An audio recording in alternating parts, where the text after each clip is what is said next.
1년의 시간이 주어진다면 학부모님들은 무엇을 하시겠습니까? 자기 자신에 대해서 탐색하는 그 방법을 배워가는 거다. 우리 자녀에게 가장 잘 맞을 학교가 어떤 학교가 있을까? 정말 당면한 어떤 과업이에요.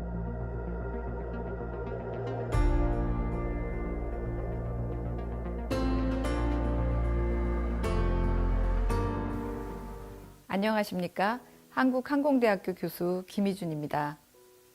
1년의 시간이 주어진다면 학부모님들은 무엇을 하시겠습니까? 아마 다양한 대답이 나올 수 있을 것 같은데요.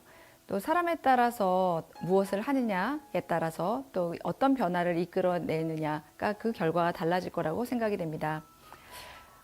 우리 자녀들이요, 중학교 과정 동안에 다양한 체험 활동과 참여형 수업을 이제 하는 그런 자유학년제가 도입되었다는 것을 이 강의를 들으시는 부모님들은 다 아시고 계실 텐데요.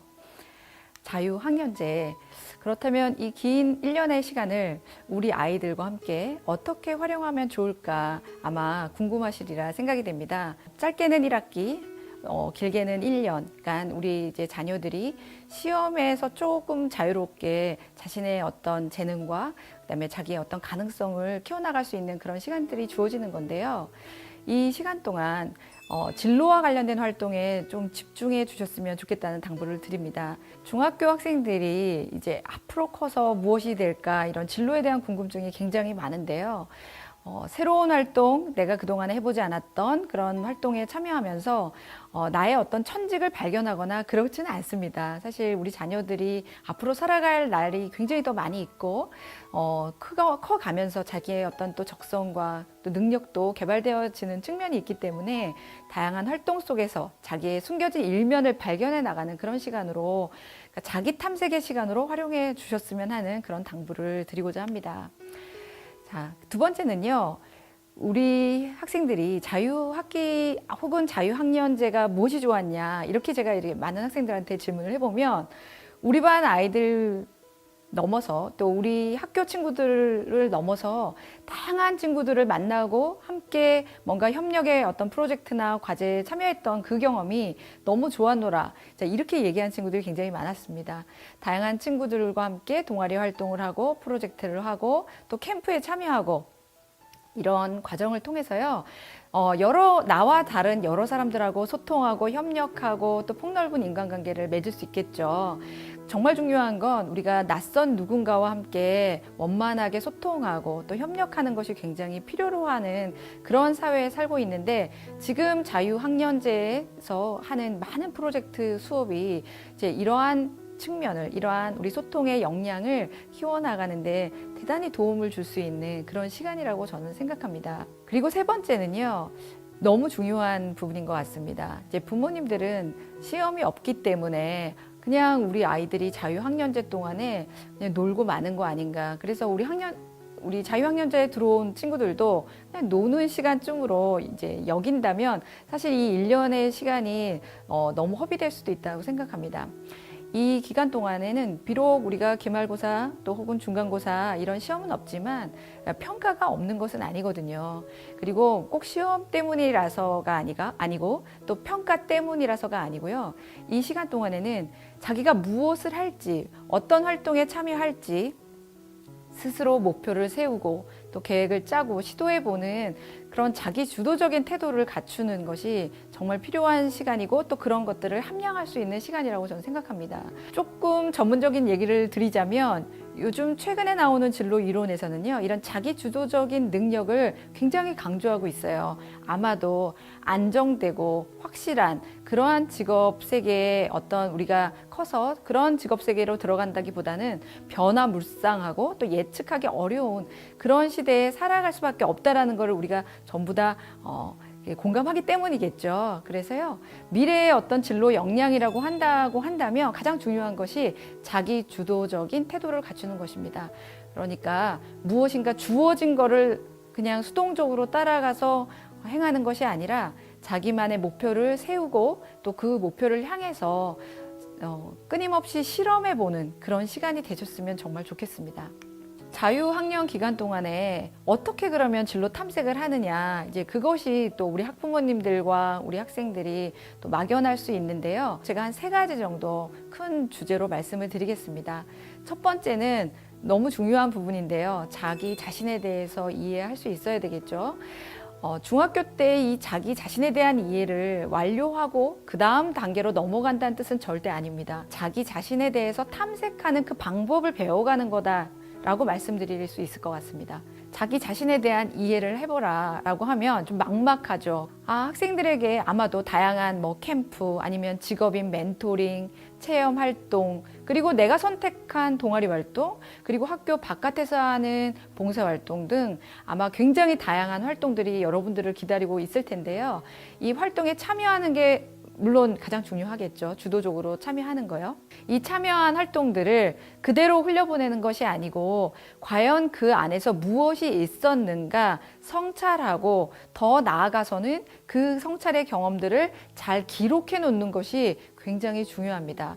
우리가 기록을 한다는 거는 그 지나온 시간, 우리가 앞서 경험한 그 많은 활동들에 대해서 자기 자신과 대화하는 거거든요. 그래서 진로 상담자들은, 특히 저같이 이제 진로 상담을 전문으로 하는 사람들은 다양한 활동을 해보세요 라는 것도 굉장히 강조를 드리지만, 그걸 통해서 나와 나 자신이 어떤 대화를 나누었고 그걸 통해서 내 자신에 대해서 무엇을 발견했는가, 그러니까 성찰 노트를 작성하고 자기 자신을 알아간다라고 생각을 해주셨으면 좋겠습니다. 두 번째는 직업 세계에 대한 이해인데요. 너무나 많은 직업이 등장하고 있죠. 불과 30년 전만 해도 우리에게 익숙했던 직업이 이제 지금은 정말 사라진 직업도 많이 있습니다. 그리고 언제 이런 직업이 우리에게 이렇게 가까이 왔나 싶을 정도로 직업의 변화는 급변하고 있어요. 여러분들은요, 나를 둘러싼 외부 세계에 대한 관심을 좀 가져주셨으면 좋겠어요. 이게 꼭 어떤 특정 직업이 아니어도 좋습니다. 산업에 대한 동향도 좋고요. 직무에 대한 이해도 좋습니다. 물론 어떤 직업에 대한 우리가 지식을 갖는 것도 너무 좋겠죠. 이제 우리가 사용하고 있는, 여러분들은 어떤 제품 좋아하세요? 이 제품이 어떻게 정말 이 내 손 안에까지 들어오는 걸까? 그 과정을 이해해 보려고 하는 게 굉장히 필요하다는 말씀입니다. 편의점 가는 걸 좋아한다 그렇다면 각 기업의 제품이 이 편의점에서 내가 이렇게 쉽게 물건을 사는데 어떠한 절차와 방법을 통해서 여기까지 오는 걸까, 이제 이런 것들에 대해서 찾아본다거나, 아니면 기업의 입장에서 소비자에게 이 제품을 어떻게 만들어서 또 맞춤형의 마케팅을 해서, 또 어떻게 홍보를 해서, 어떻게 기획을 해서 여기까지 오는 걸까? 이렇게 기업의 입장에서 소비자들에게 어떻게 이 물건이 오는지 살펴봐도 좋겠죠. 직업에 대한 이해는 나를 둘러싼 이 세계에 대한 관심과 여러분들에게 정보를 좀 찾아볼 것을 당부를 드립니다. 세 번째가요, 마지막으로 여러분들 아마 상급 학교 때문에 고민이 많으시죠. 부모님들도 굉장히 고민이 많으실 거라고 저는 생각합니다.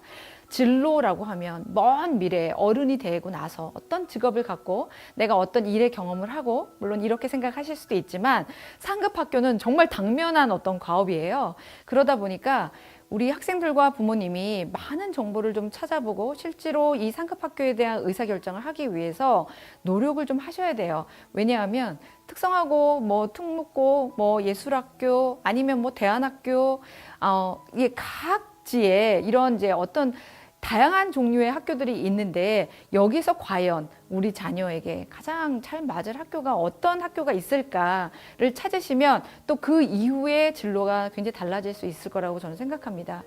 특성화고에 제가 상담을 하러 갔더니요, 어떤 학생이 이런 말을 해요. 거기 이제 상업계 고등학교였는데요.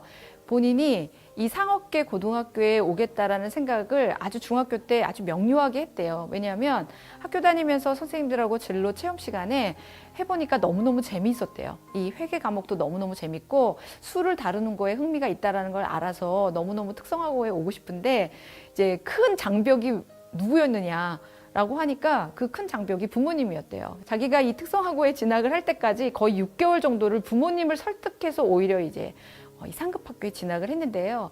그러다 보니까 학교 와서 굉장히 생활 열심히 했겠죠. 성실하게 생활하고 자기가 원하는 학교에 왔기 때문에 리더십도 발휘하고 학교에서 하는 모든 이제 그런 뭐 학업적인 부분뿐만 아니라요. 굉장히 열심히 했어요. 그리고 남들보다는 훨씬 더 빨리 이제 취업도 했죠. 19살에. 상급 학교의 탐색이 굉장히 필요하다라는 말씀을 좀 드립니다. 진로와 관련된 활동이라고 한다면 우리가 나한테 익숙한 그런 활동도 있겠지만 이 시간 동안에는 자기의 어떤 새로운 면을 발견하는 탐색의 시간, 또 호기심을 갖고 적극적으로 참여해보는 시간으로 활용하신다면 더욱 좋으리라 생각이 됩니다.